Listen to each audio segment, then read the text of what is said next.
semua umat Kristen yang ada dalam gereja itu membubarkan diri karena sudah terganggu gitu. Di tengah-tengah ibadah yang belum selesai, mereka terpaksa keluar. Dan ketika saya nonton videonya yang beredar di mana-mana gitu ya, terus terang itu nggak kebayang bagi saya gitu, karena bagi umat Kristen yang melaksanakan ibadah mingguan setiap minggu, bagi saya itu sama seperti sholat Jumat gitu dalam agama Islam, yang sama-sama dilaksanakan setiap minggu. Maksudnya setiap Jumat. Ya beda minggu dan Jumat gitu. Yang sama-sama seminggu sekali kita laksanakan gitu. Karena jabatannya dia memberi izin berdirinya rumah ibadah seperti kelenteng, gereja. Dia dapat dosa jariah, mengalir terus. Man sana fil islami sunnatan sayyi'atan. Siapa yang membuat yang tak baik falahu wizruha, dia dapat dosanya. Wa wizru man amila biha, dosa orang yang melakukannya sampai hari kiamat. Setiap berbunyi teng teng, bisa dibelangkung malaikat, teng kelompang, teng kelompang, teng kelompang, teng kelompang. Rasakanlah tuh, rasakan.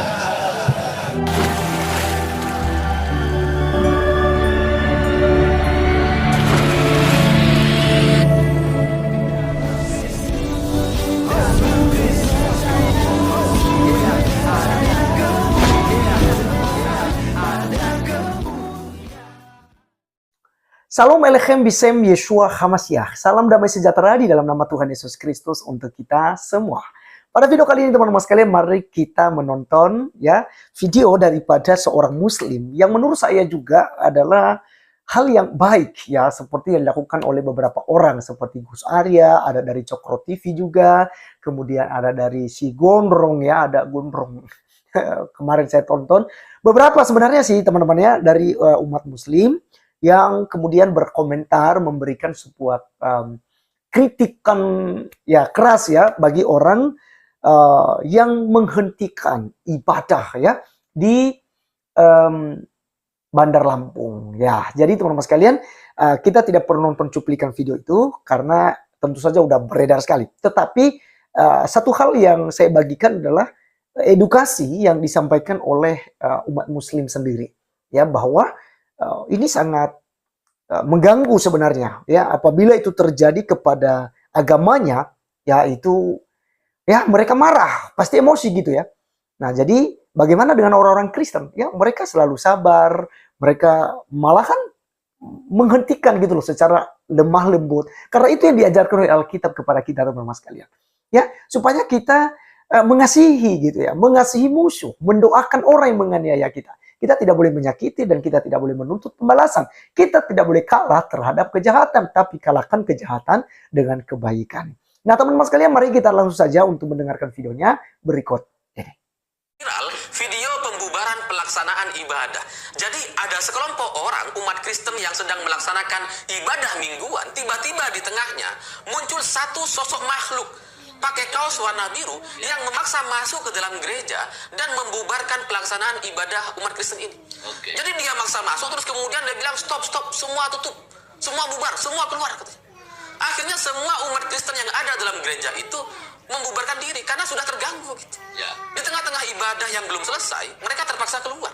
Dan ketika saya nonton videonya yang beredar di mana-mana gitu ya, terus terang itu nggak kebayang bagi saya gitu, karena bagi umat Kristen yang melaksanakan ibadah mingguan setiap minggu, bagi saya itu sama seperti sholat Jumat gitu dalam agama Islam, yang sama-sama dilaksanakan setiap minggu. Maksudnya setiap Jumat. Ya beda minggu dan Jumat gitu, yang sama-sama seminggu sekali kita laksanakan gitu. Jadi saya nggak kebayang sebagai orang Islam yang kemudian membayangkan masuk ke dalam masjid, masuk ke tempat ibadah gitu ya, yang mendengarkan khotib sedang berkhutbah gitu, yang tengah-tengah ngantuk atau sedang usuk-usuknya gitu ya. Di tengah-tengah proses sholat Jumat, tiba-tiba muncul satu sosok makhluk pakai kaos warna biru, tiba-tiba dia bilang bubar, semua keluar, nggak boleh sholat di sini. Saya nggak kebayang gitu. Seandainya itu terjadi kepada saya gitu ya, sengantuk-ngantuknya saya pasti marah. Minimal saya marah gitu. Ngapain orang ini berhentikan orang lagi beribadah? Nah, tapi ajaibnya dalam video yang beredar di mana-mana itu ternyata umat Kristen nggak marah gitu. Mereka justru malah menahan diri, menahan orang-orang yang sedang marah. Ini ajaib gitu. Mereka dizolimi, mereka diganggu ibadahnya gitu ya. Orang lagi ibadah direcokin kayak gini.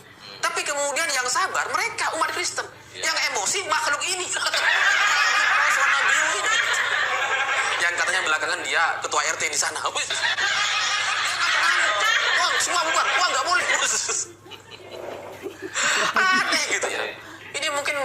kesambet ini, si warna biru kesambet. Ya, teman-teman sekalian, itu luar biasa sekali ya edukasi yang diberikan, dan jelas teman-teman bahwa sebagian orang yang beragama Islam itu tentu saja tidak setuju dengan aksi-aksi seperti yang dilakukan oleh seorang RT. Kalau Gus Arya di video sebelumnya dia katakan bahwa ini adalah aib bagi seorang RT seluruh dunia katanya ya. Jadi yang berbaju biru ini adalah aib gitu. Baru jabatan RT saja sudah belagak gitu ya.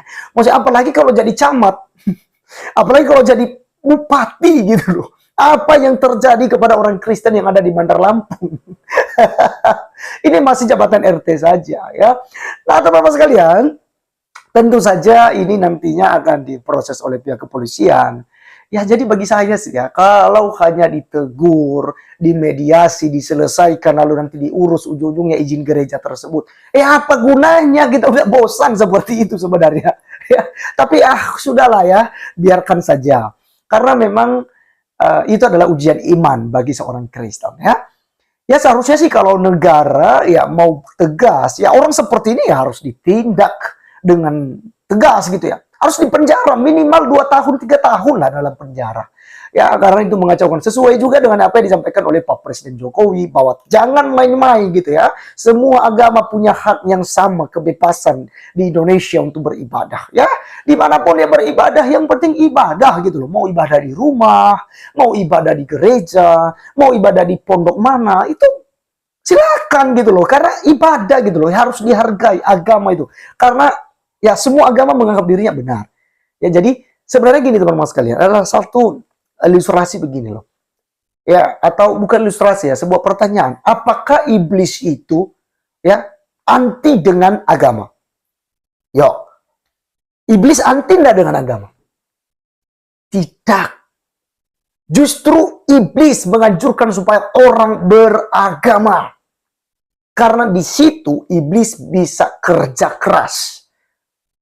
Sehingga terjadi yang namanya premanisme agama, radikalisme agama, gitu ya.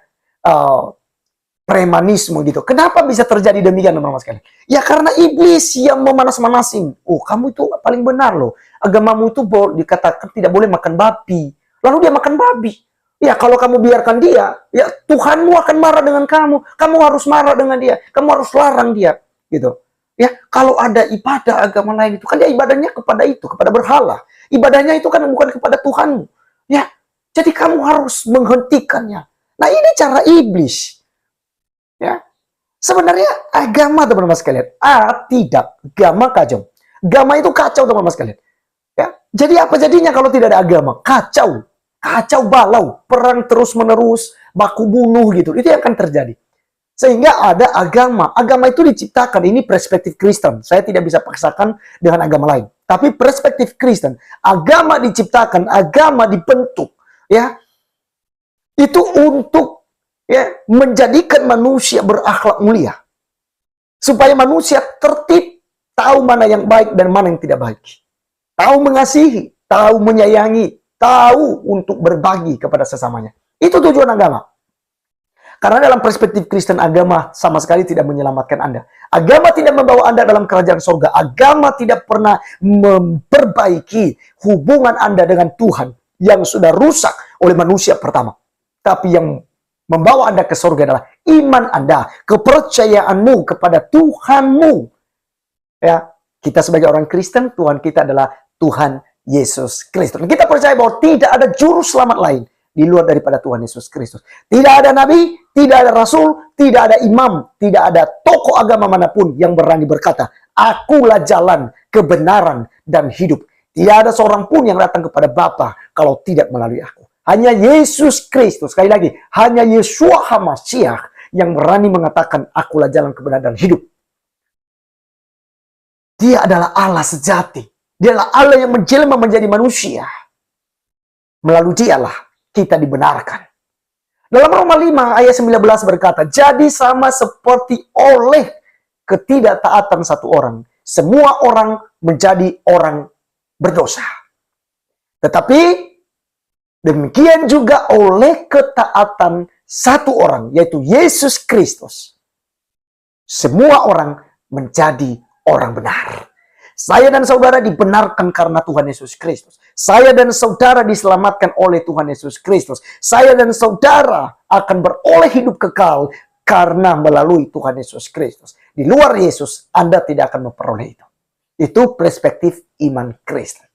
Ya, silakan, kami tidak mengganggu agama lain. Kami tidak sewot dengan sholat, misalnya di masjid, atau ibadah di viara, atau ibadah yang di pohon mungkin, atau ibadah di gunung mungkin, ya, atau dimanapun orang beribadah, terserah dia.